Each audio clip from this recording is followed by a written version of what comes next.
나이가 들수록 사람을 만나는 일이 왜 이렇게 피곤해지는 걸까요? 예전에는 반가웠던 약속이 이제는 약속 전날부터 마음을 무겁게 합니다.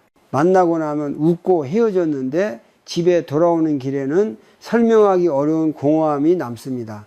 누군가 특별히 나쁘게 말한 것도 아닌데 마음 한구석이 서늘해집니다.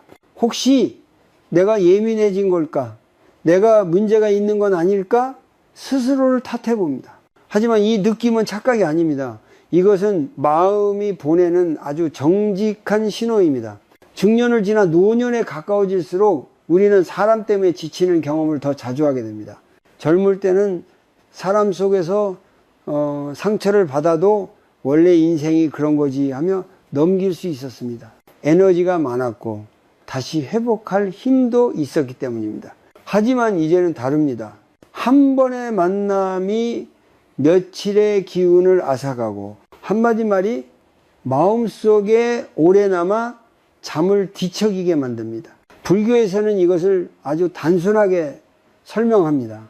마음이 괴로우면 이미 어딘가 어긋나 있다. 괴로움은 약함의 증거가 아니라 깨어있음의 증거입니다. 이제 내 마음은 더 이상 무리한 관계를 견디지 않겠다고 말하고 있는 것입니다. 중년 이후에 인간관계에서 가장 흔한 착각이 있습니다. 오래 알았으니 참아야 한다. 이 나이에 사람을 가려서 뭐하나. 나만 불편한 건 아닐까. 이런 생각들이 우리를 계속해서 불편한 자리에 머물게 합니다. 그러나 부처님은 분명히 말씀하셨습니다. 고통을 알아차리는 것이 지혜의 시작이라고. 어떤 모임에 다녀온 후 몸이 먼저 반응하는 경우가 있습니다. 어깨가 괜히 뻐근하고 말수가 줄어들고 집에 와서도 마음이 가라앉지 않습니다. 대화 내용을 곱씹으며 그 말을 왜 그렇게 했을까? 내가 너무 민감하게 받아들인 걸까? 이런 생각이 반복됩니다.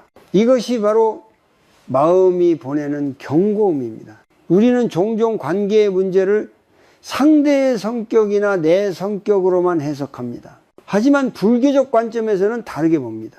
문제는 사람 자체가 아니라 그 관계 속에서 생겨나는 집착과 기대입니다.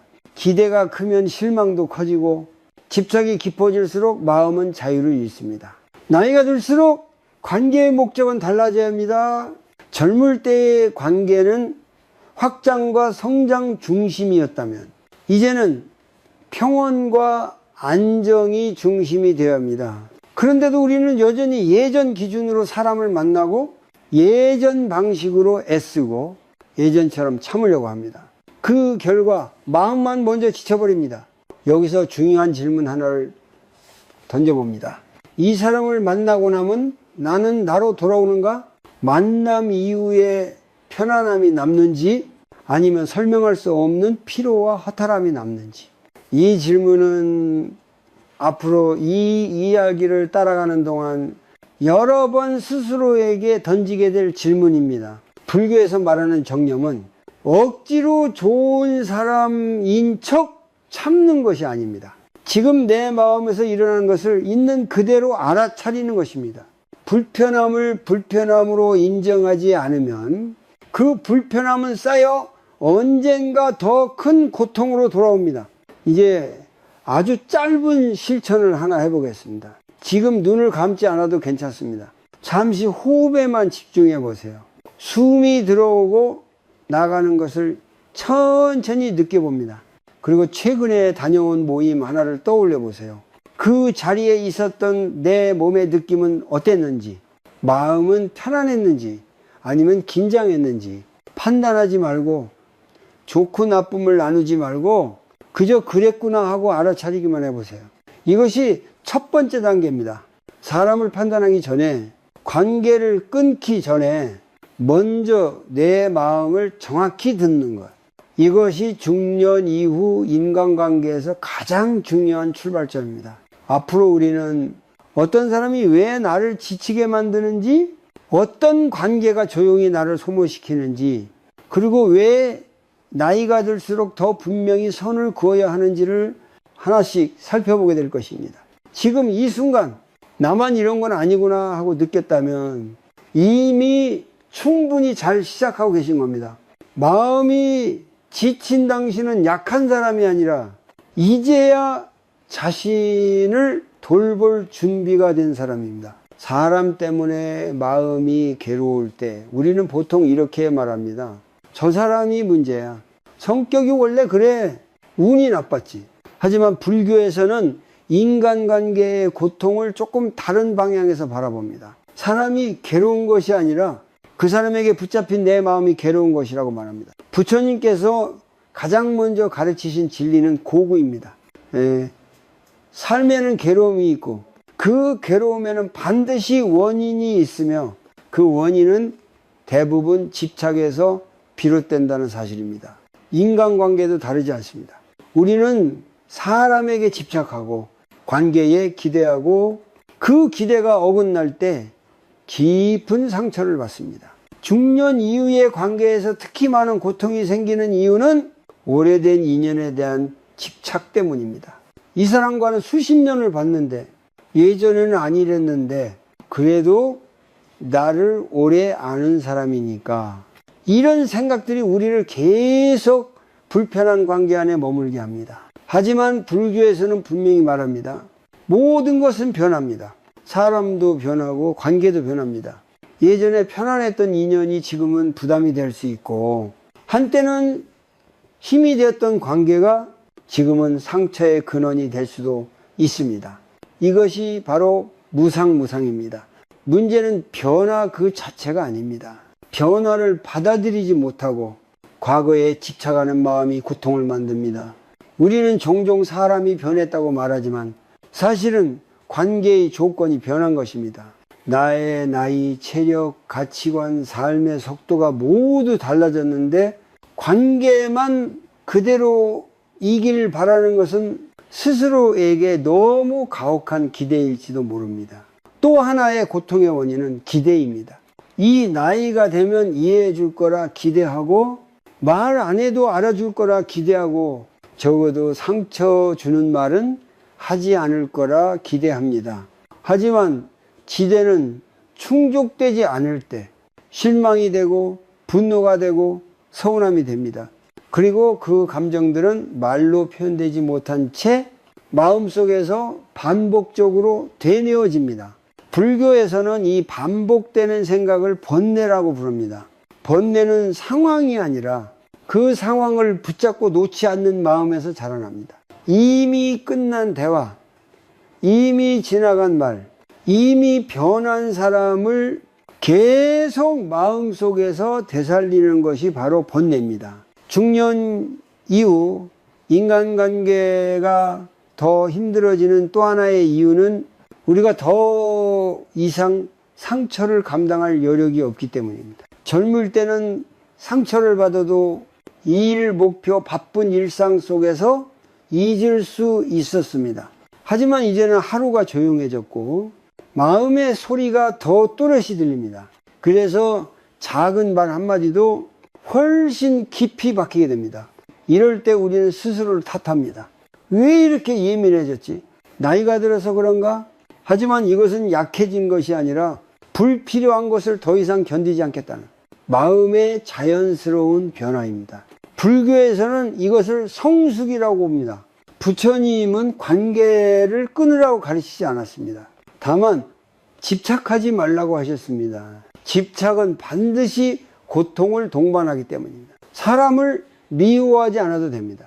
옳고 그름을 따지지 않아도 됩니다. 다만 그 관계가 나에게 어떤 영향을 주는지를 정직하게 바라보라는 것입니다. 여기서 아주 중요한 관점 하나를 나누고 싶습니다. 자비는 모든 것을 받아주는 것이 아닙니다.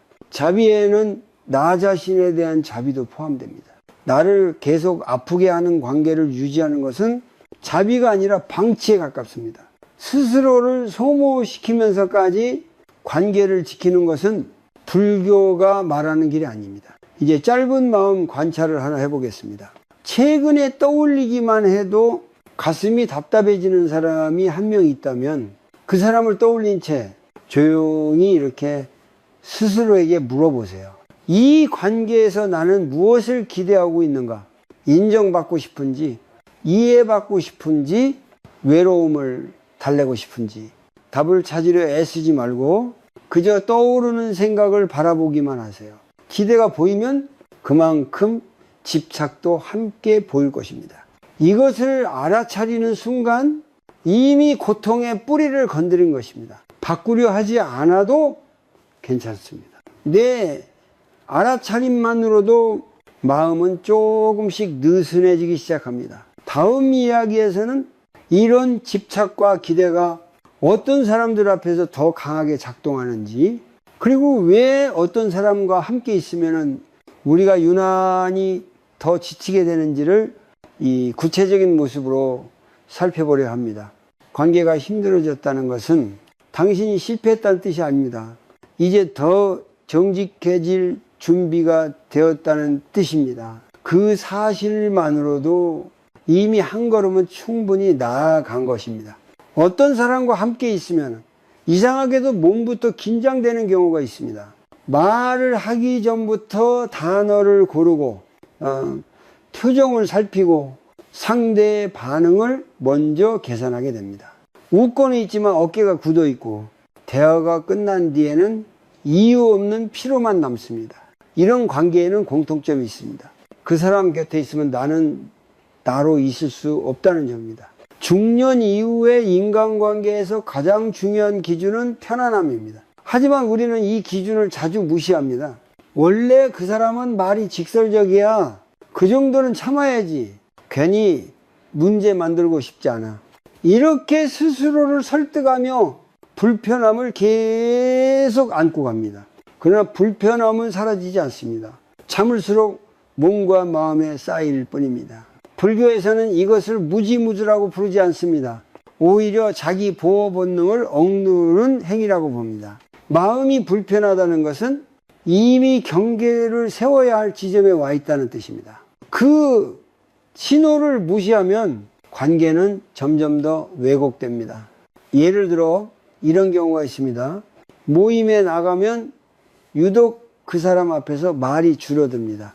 괜히 말했다가 비아냥을 들을까봐, 논쟁으로 번질까봐, 혹은 은근한 평가를 받을까봐 입을 다물게 됩니다.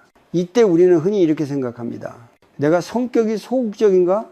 하지만 그렇지 않습니다. 그 관계가 나를 위축시키고 있는 것입니다. 불교에서는 모든 관계를 에너지의 교류로 봅니다. 함께 있을수록 마음이 열리고 숨이 편해지는 관계가 있는 반면 같은 시간을 보내도 기운이 빠져나가는 관계가 있습니다. 후자의 관계에서는 우리는 자연스럽게 자신을 방어하게 됩니다. 방어가 계속되면 그 자체로 큰 소모가 됩니다.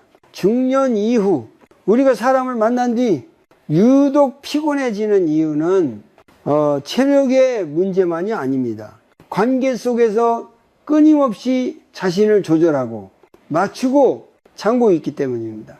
이런 관계는 겉으로는 평온해 보일지 모르지만 내면에서는 긴장이 계속 유지됩니다. 여기서 중요한 질문을 하나 던져봅니다.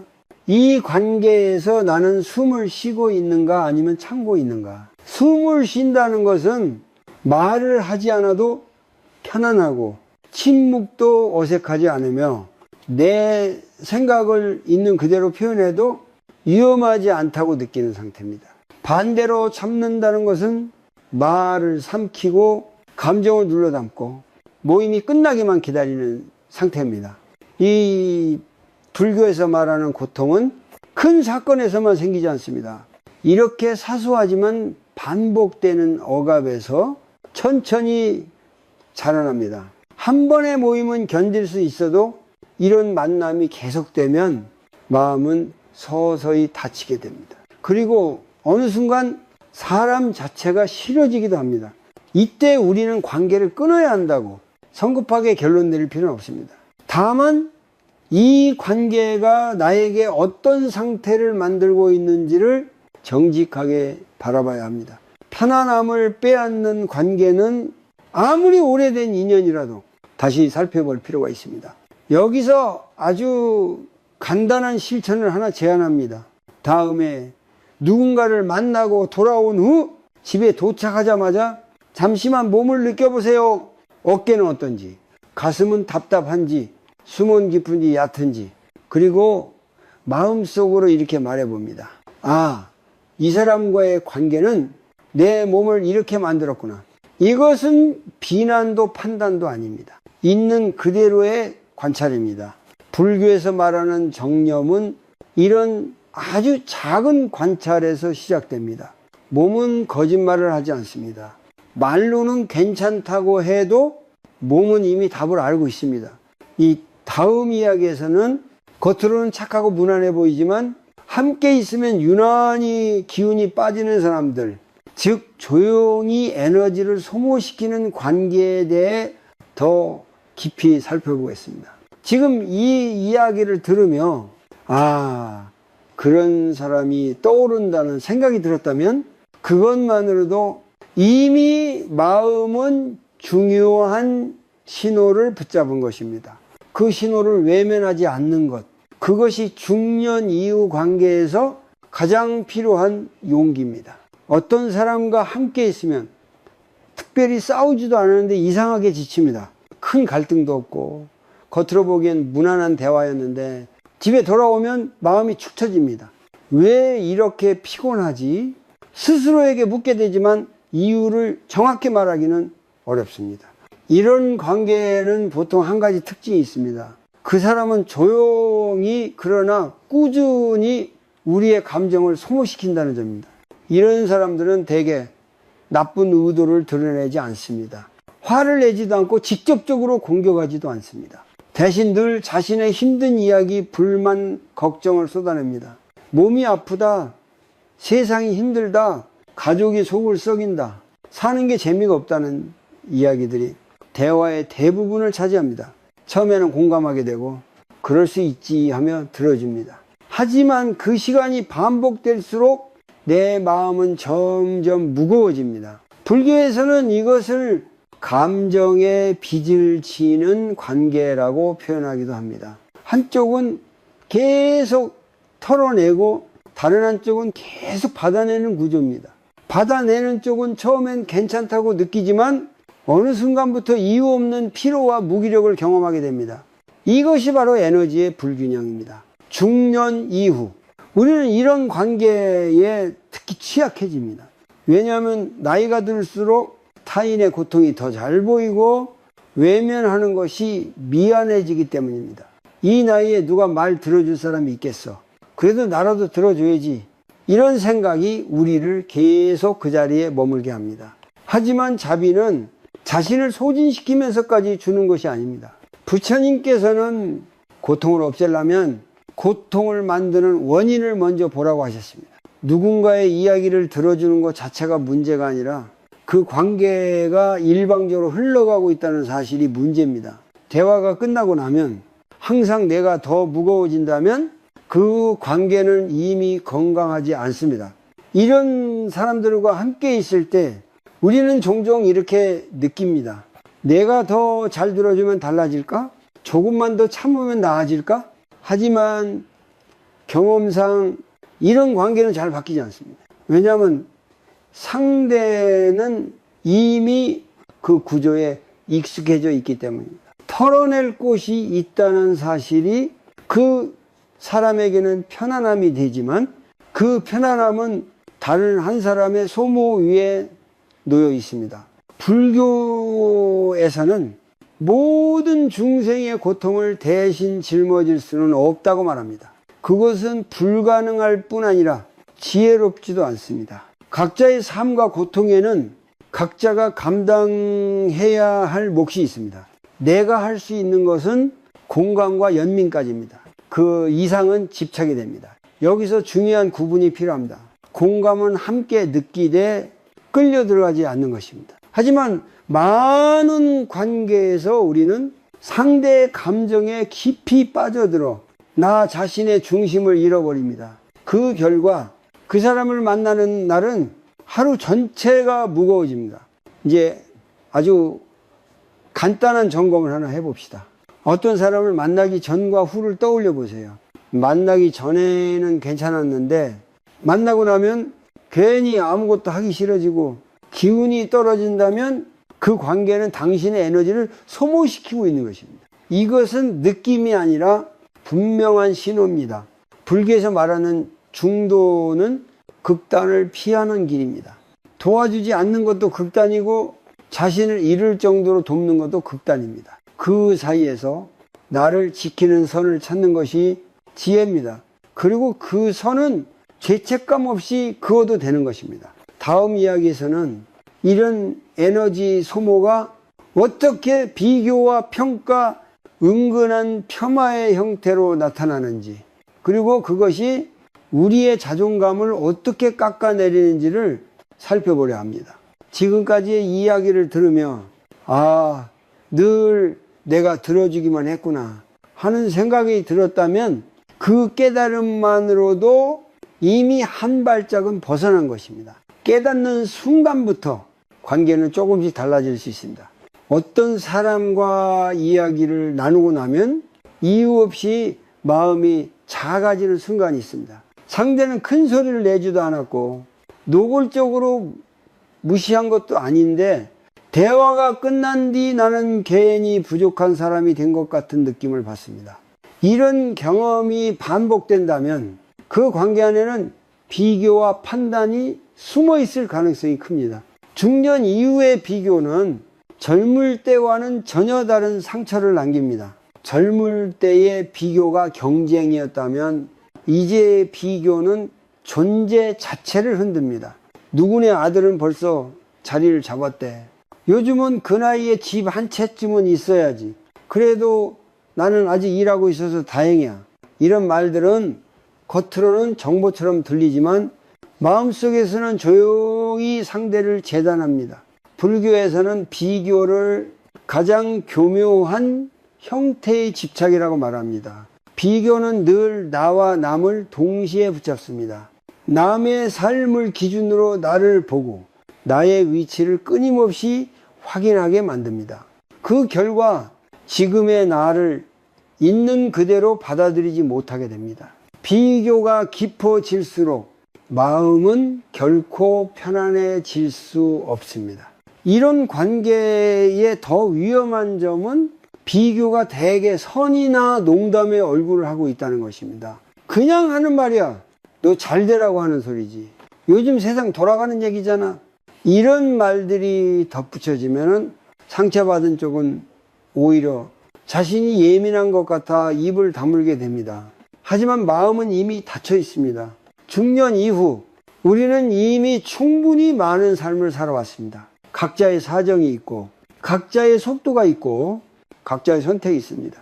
그럼에도 불구하고 누군가의 말 한마디로 내 인생이 뒤처진 것 같아. 나는 제대로 살지 못한 것 같아. 이런 생각이 든다면 그 관계는 분명히 자존감을 갉아먹고 있는 것입니다. 불교에서 말하는 고통은 외부의 말보다 그 말을 붙잡고 있는 내 마음에서 커집니다. 하지만 그렇다고 해서 아무 말이나 들어도 된다는 뜻은 아닙니다. 반복적으로 나를 평가하고 은근히 낮추고 비교의 대상 위에 올려놓는 사람 곁에서는 마음이 점점 자신을 잃게 됩니다. 특히 나이가 들수록 자존감은 소리 없이 약해질 수 있습니다. 젊을 때는 성과와 역할이 나를 지탱해 주었지만 이제는 그 역할들이 하나둘 줄어들기 때문입니다. 이 시기에 듣는 비교와 판단은 생각보다 훨씬 깊게 스며듭니다. 그래서 더 조심해야 합니다. 사람이 아니라 그 관계가 나에게 어떤 영향을 주는지를 여기서 중요한 기준 하나를 제안합니다. 그 사람과 함께 있을 때 나는 나 자신을 존중하게 되는가? 아니면 나를 설명하고 증명해야 하는가? 끊임없이 나는 괜찮은 사람이야. 나도 나름대로 잘 살고 있어.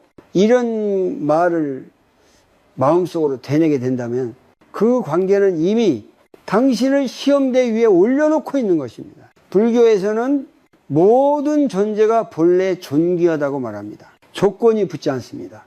성공했기 때문에, 돈이 많기 때문에, 자식이 잘 돼서 존귀한 것이 아닙니다. 그냥 존재 자체로 충분합니다. 그런데도 어떤 관계에서는 우리가 끊임없이 조건을 증명해야만 존중받는 느낌을 받습니다. 이것은 건강한 관계가 아닙니다. 이제 아주 짧은 관찰을 해보세요. 특정 사람을 떠올릴 때 자연스럽게 비교 대상이 함께 떠오른다면 그 관계는 이미 비교의 틀 안에 들어가 있습니다. 이것을 비난할 필요는 없습니다. 다만 그 사실을 인정하는 것이 중요합니다. 알아차림이 생기면 마음은 자동으로 한 걸음 물러설 수 있습니다. 다음 이야기에서는 이 비교와 판단이 어떻게 통제와 이용의 형태로 바뀌는지, 그리고 왜 어떤 관계는 겉으로는 친절하지만 실제로는 나를 옥죄는지를 살펴보려 합니다. 지금 이 순간, 그래서 그 사람을 만나고 오면 항상 마음이 무거웠구나 하는 깨달음이 들었다면 그것으로 충분합니다. 깨닫는 순간부터 자존감은 서서히 제자리를 찾기 시작합니다.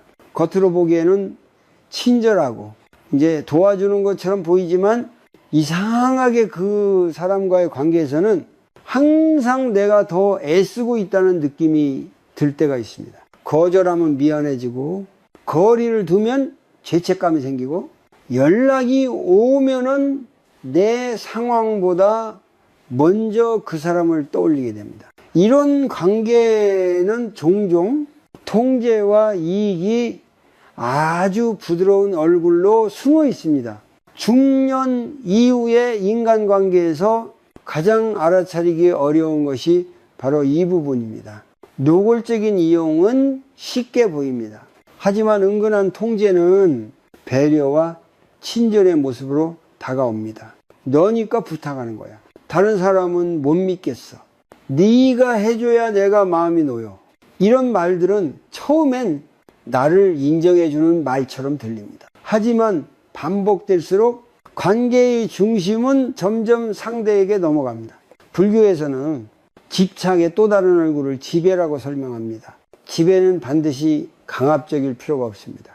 상대의 죄책감을 자극하고 도덕적 우위를 점하고 좋은 사람의 이미지를 이용해 상대를 움직이게 만드는 것 역시 집착의 한 형태입니다. 이런 관계에서는 한쪽만 계속해서 양보하게 됩니다. 중년이 되면 우리는 자연스럽게 책임감이 강해집니다.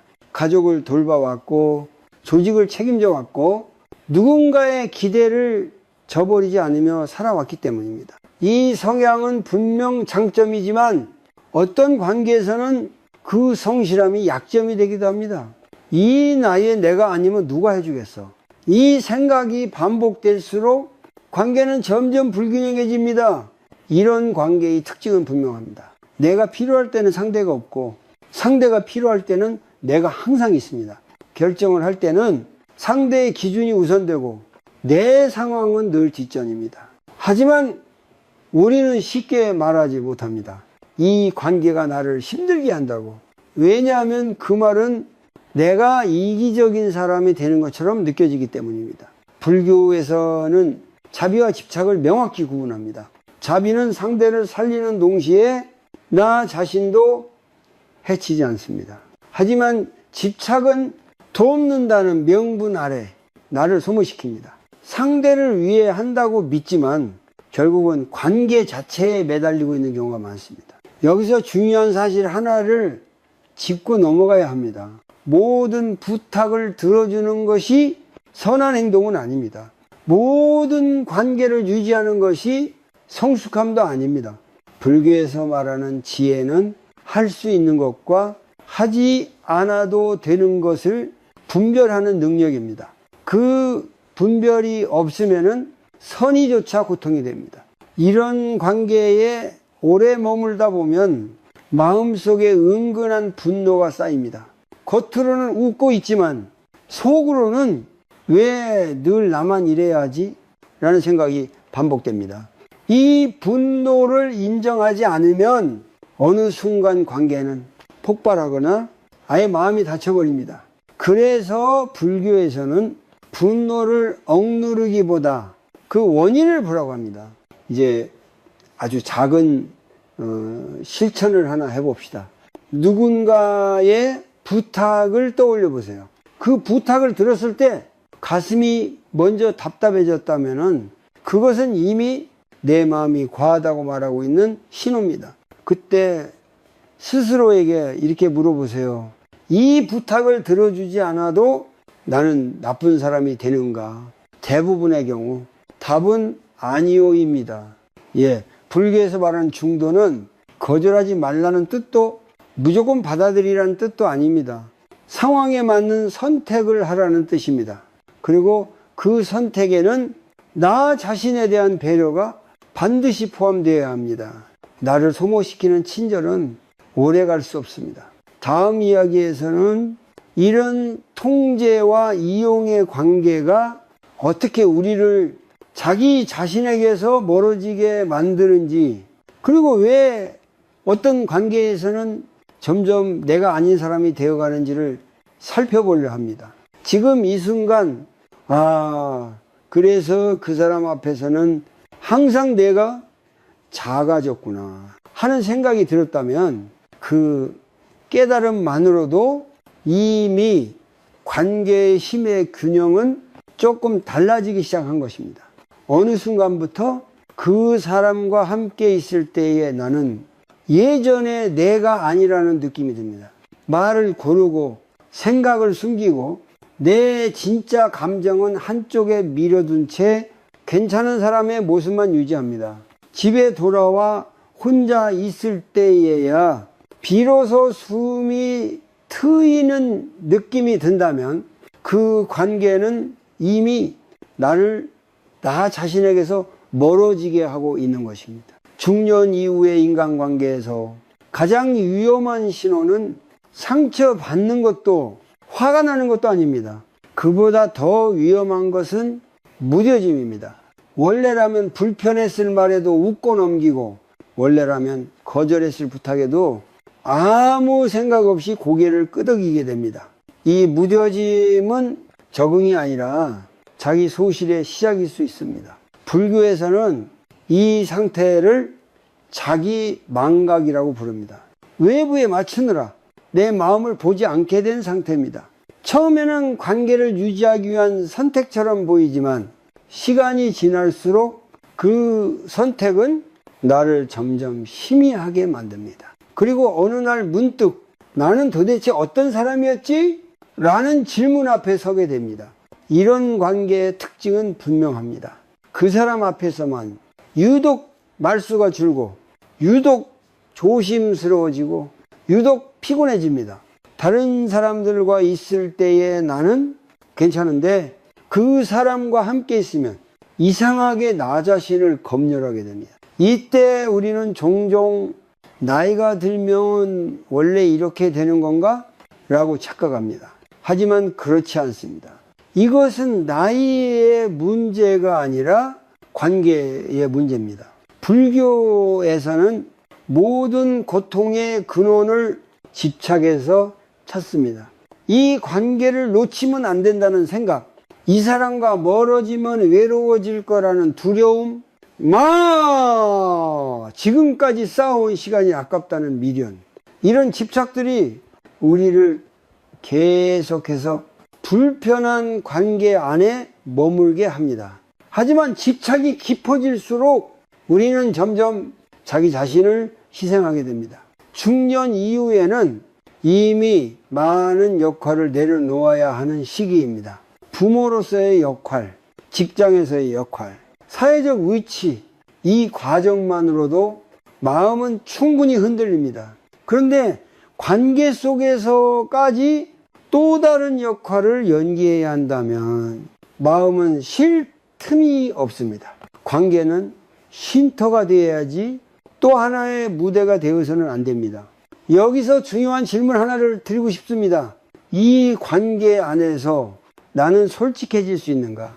기쁜 것도 불편한 것도 말없이 조용히 있고 싶은 순간도 그대로 허용되는 관계인지, 만약 늘 이렇게 해야 한다라는 기준이 있다면 그 관계는 이미 나를 틀 안에 가두고 있는 것입니다. 불교에서 말하는 자기 자비는 나를 보호하는 선택을 부끄러워하지 않는 것입니다. 관계를 정리한다는 것은 상대를 버리는 일이 아니라 나를 되찾는 일일 수 있습니다. 모든 인연을 끝내라는 뜻이 아닙니다. 다만 나를 잃게 만드는 인연 앞에서는 잠시 멈추어서야 한다는 뜻입니다. 이제 아주 조용한 실천을 하나 해보겠습니다. 최근에 나를 가장 지치게 하는 관계를 떠올려 보세요. 그리고 그 사람 앞에 선 나의 모습을 떠올려 보세요. 그 모습이 자연스러운지 아니면 애쓰고 있는지 그 차이를 느껴보는 것만으로도 중요한 알아차림이 시작됩니다. 판단하지 않아도 됩니다. 그저 바라보기만 하세요. 불교에서는 본래 면목이라는 말을 씁니다. 꾸미지 않은, 조건 없는, 있는 그대로의 나, 좋은 관계란 그 본래 면목이 가장 편안하게 머물 수 있는 자리입니다. 그 자리를 떠나야만 나로 돌아올 수 있다면 그 선택은 결코 이기적인 것이 아닙니다.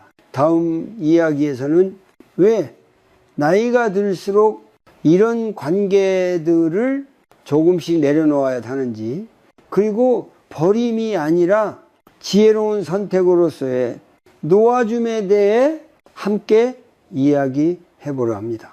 지금 이 순간, 그래서 요즘 내가 나 같지 않았구나 라는 생각이 들었다면 그 깨달음은 이미 회복의 시작입니다. 나를 다시 만나는 길은 바로 그 자리에서 열립니다. 나이가 들수록 우리는 이상하게도 놓는 일보다 붙잡는 일에 더 익숙해져 있습니다. 사람을 놓으면 패배한 것 같고, 관계를 정리하면 실패한 것 같고, 멀어지면 내가 부족한 사람처럼 느껴집니다. 하지만 불교에서는 전혀 다른 이야기를 합니다. 진짜 지혜는 더 많이 가지는 데 있지 않고 지금의 나를 해치지 않는 것을 선택하는 데 있다고 말합니다. 중년 이후에 놓아야 할 관계가 생긴다는 것은 인생이 잘못 흘러왔다는 증거가 아닙니다. 오히려 자연스러운 흐름입니다. 사람은 변하고 삶의 방향도 변하고 중요하게 여기는 가치도 변합니다. 그 변화에 맞춰 관계 역시 달라지는 것이 아주 정상적인 일입니다. 문제는 변한 나를 인정하지 못하고 예전의 나로 계속 관계를 유지하려 할 때 생깁니다. 불교의 핵심 가르침 중 하나는 무상무사입니다. 모든 것은 변한다는 사실입니다. 그런데 우리는 사람과의 인연만큼은 변하지 않기를 바랍니다. 이 사람은 늘 내 편이어야 해. 이 관계는 끝나면 안 돼. 이런 생각이 깊어질수록 마음은 점점 더 불안해집니다. 변하지 않는 관계를 기대하는 순간 이미 고통의 씨앗은 뿌려진 셈입니다. 특히 중년 이후에는 사람을 놓는 일에 유난히 죄책감이 따라옵니다. 이 나이에 사람을 가리면 안 되지. 외로워지면 어쩌려고. 그래도 정이 있는데. 이런 생각들이 우리를 계속해서 불편한 관계 안에 머물게 합니다. 하지만 불교에서는 정과 집착을 구분하라고 말합니다. 정은 따뜻하지만 집착은 마음을 묶어둡니다. 놓는다는 것은 미워하거나 단절하는 것이 아닙니다. 조용히 거리를 조정하는 것입니다. 예전만큼 자주 만나지 않아도 되고, 모든 이야기를 나누지 않아도 되고, 굳이 설명하지 않아도 되는 선택입니다. 이런 거리두기는 차갑기 때문이 아니라 오래가기 위해 필요한 지혜일 수 있습니다. 중년 이후의 삶은 점점 단순해져야 편안해집니다. 몸도 마음도 예전처럼 많은 것을 감당하지 못합니다. 그런데도 여전히 모든 관계를 붙잡고 있다면 결국 가장 먼저 지치는 것은 자기 자신입니다. 불교에서는 스스로를 소모시키는 삶을 깨달음의 길이라고 부르지 않습니다. 여기서 중요한 전환이 하나 필요합니다. 이 관계를 놓으면 무엇을 잃을까가 아니라 이 관계를 계속 붙잡으면 나는 무엇을 잃고 있는가? 평온을 잃고 있는지, 자존감을 잃고 있는지, 혹은 나답게 살 수 있는 힘을 잃고 있는지, 이 질문을 던지는 순간 관계에 대한 시선은 달라집니다. 불교에서는 비움이 곧 채움이라고 말합니다. 불필요한 것을 비워야 필요한 것이 들어올 자리가 생깁니다. 사람도 마찬가지입니다. 나를 힘들게 하는 관계를 조금 내려놓아야 나를 편안하게 해주는 인연이 들어올 공간이 생깁니다. 그 자리는 고요함일 수도 있고 소수의 진실한 사람일 수도 있습니다. 이제 아주 부드러운 실천을 하나 해보겠습니다. 지금 떠올렸을 때 굳이 설명하지 않아도 마음이 편해지는 사람이 있는지 생각해 보세요. 말이 없어도 괜찮고 자주 보지 않아도 부담 없는 사람, 그 사람이 바로 지금의 당신에게 맞는 관계의 기준입니다. 그 기준으로 다른 관계들을 조용히 바라보기만 해보세요. 정리하려 애쓰지 않아도 됩니다. 불교에서 말하는 방아착방샤은 완전히 끊어내라는 뜻이 아닙니다. 손에 쥔 힘을 조금 풀라는 뜻입니다. 꽉 쥐고 있으면 손도 아프고 마음도 아픕니다. 살짝 놓아야 손도 마음도 숨을 쉴 수 있습니다. 다음 이야기에서는 이렇게 놓아야 할 관계와 지켜야 할 관계를 어떻게 구분할 수 있는지, 그리고 내 마음과 몸이 보내는 신호를 어떻게 더 분명하게 읽어낼 수 있는지에 대해 구체적인 실천으로 들어가 보겠습니다. 지금 이 순간 나도 조금은 놓아도 되는구나 라는 생각이 들었다면 그것만으로도 당신의 마음은 이미 한결 가벼워졌을 것입니다. 그 가벼움이 앞으로의 삶을 조금 더 편안한 방향으로 이끌어 줄 것입니다. 관계를 정리해야 될지, 거리를 두어야 할지, 아니면 그냥 내가 예민한 건지. 중년 이후의 인간관계에서는 이 판단이 가장 어렵습니다. 머리로는 이해해도 마음은 쉽게 따라주지 않습니다. 그래서 불교에서는 생각으로 판단하기 전에 몸과 마음을 먼저 살피라고 말합니다. 몸과 마음은 이미 답을 알고 있기 때문입니다. 우리는 너무 오랫동안 머리로만 관계를 이해해 왔습니다. 이 정도는 참아야지, 사람이 다 그렇지, 나만 잘하면 돼, 이런 생각들이 마음을 설득해 왔습니다. 하지만 불교의 수행은 설득이 아니라 관찰입니다. 있는 그대로를 보는 연습입니다. 이제 아주 천천히 하나의 연습을 해보겠습니다. 지금 이 이야기를 들으면서 특정 사람이 떠오른다면 그 사람을 떠올린 채 몸의 반응을 느껴보세요. 가슴이 조여오는지, 숨이 얕아지는지, 어깨에 힘이 들어가는지, 이 반응은 옳고 그름이 아닙니다. 그저 신호입니다. 몸은 늘 정직하게 반응합니다. 불교에서는 이런 상태를 정념이라고 부릅니다. 지금 이 순간의 경험을 판단 없이 알아차리는 것.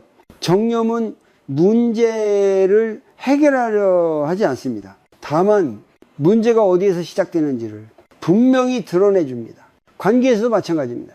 몸이 먼저 긴장한다면 그 관계는 이미 내 마음의 평온을 위협하고 있는 것입니다. 다음으로 마음을 살펴봅니다. 그 사람과의 대화를 떠올릴 때 생각이 반복되는지 확인해 보세요. 이미 끝난 말, 이미 지난 상황을 혼자서 계속 되뇌고 있다면 그 관계는 당신의 마음을 붙잡고 놓아주지 않고 있는 것입니다. 불교에서는 이 반복되는 생각을 번뇌라고 부릅니다. 번뇌가 많을수록 그 관계는 지금의 나에게 맞지 않을 가능성이 큽니다. 이제 아주 간단한 질문을 하나 던져봅니다. 이 관계는 나를 현재에 머물게 하는가? 아니면은 과거와 미래로 끌고 가는가? 편안한 관계는 지금 이 순간에 머물게 합니다. 굳이 설명하지 않아도 되고 앞서 걱정하지 않아도 됩니다. 반면 힘든 관계는 늘 지나간 말을 되새기게 하고 앞으로를 걱정하게 만듭니다. 이 차이는 생각보다 분명합니다. 여기서 하나 더 중요한 실천이 있습니다. 관계를 평가할 때 상대의 성격이나 행동보다 만난 뒤에 나를 기준으로 삼는 것입니다. 그 사람을 만나고 난 뒤 나는 어떤 상태인가? 이 마음이 가벼운지 아니면 이유 없이 무거운지 에너지가 남아있는지 아니면 아무것도 하고 싶지 않은지 이 기준은 어떤 말보다 정확합니다. 불교에서는 삶의 방향을 결정할 때 고통이 줄어드는 쪽을 선택하라고 합니다. 그 선택은 이기적이거나 차가운 선택이 아닙니다.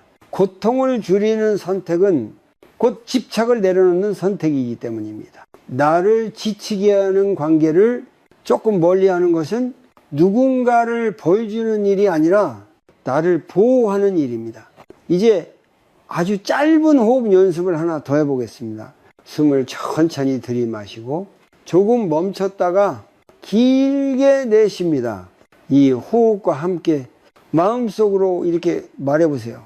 나를 편안하게 하지 않는 관계는 잠시 멈춰볼 수 있다. 이 문장을 여러 번 되뇌지 않아도 괜찮습니다. 한 번만으로도 마음은 조금 느슨해집니다. 불교 수행에서 중요한 것은 결심이 아니라 반복입니다. 오늘 한번 알아차렸다고 모든 관계가 바로 정리되지는 않습니다. 하지만 알아차림이 쌓이면은 마음은 점점 더 정직한 선택을 하게 됩니다.